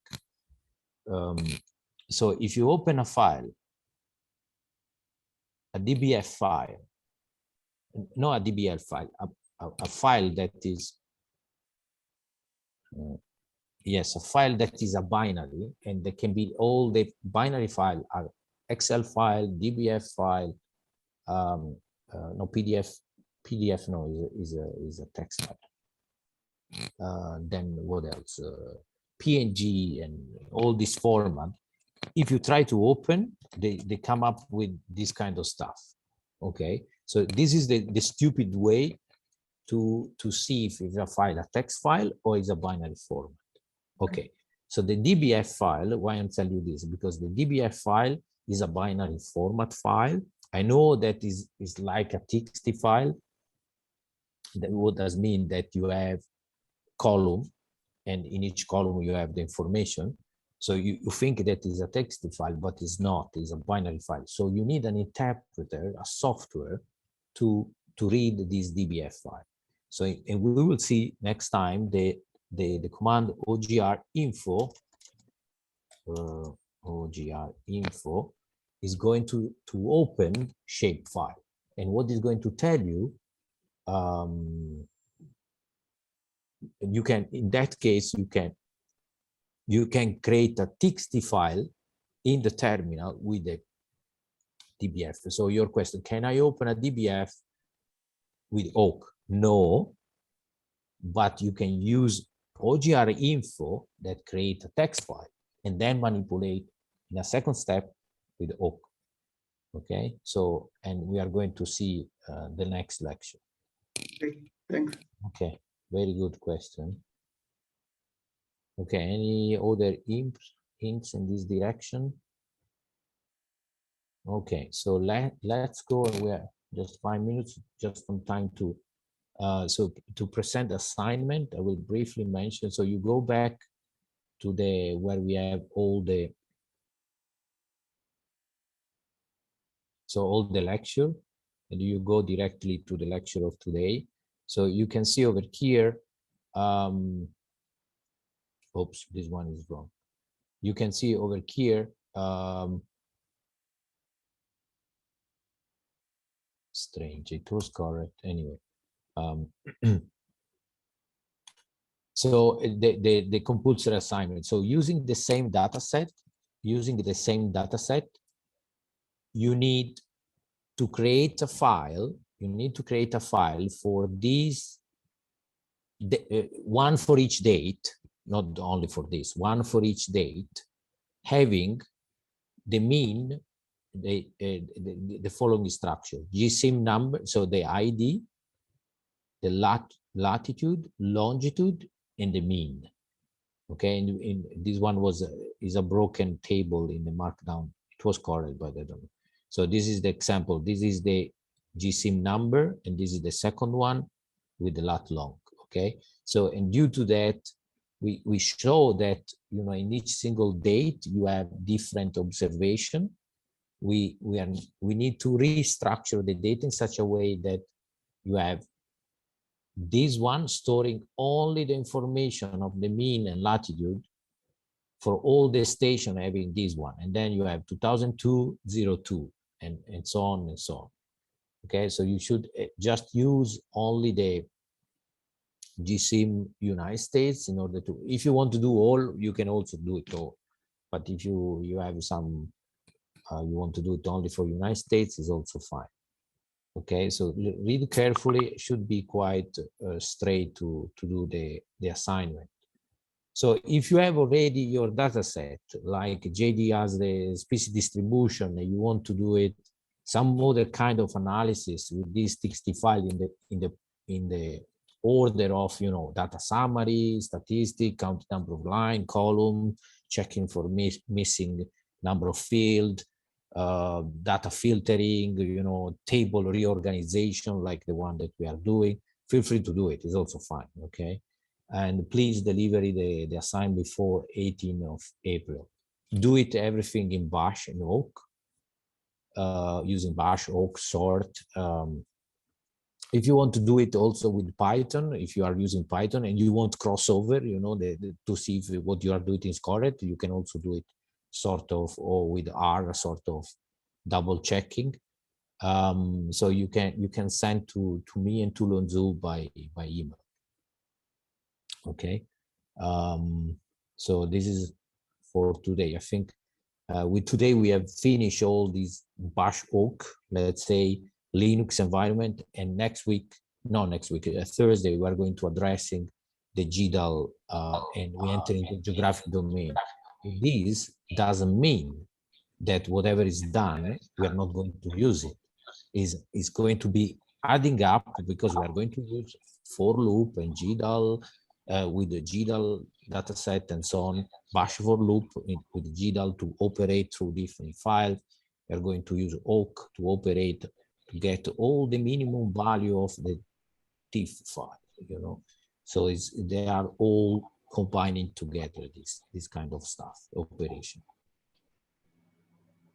Okay, so if you have additional question, we have additional minutes work here.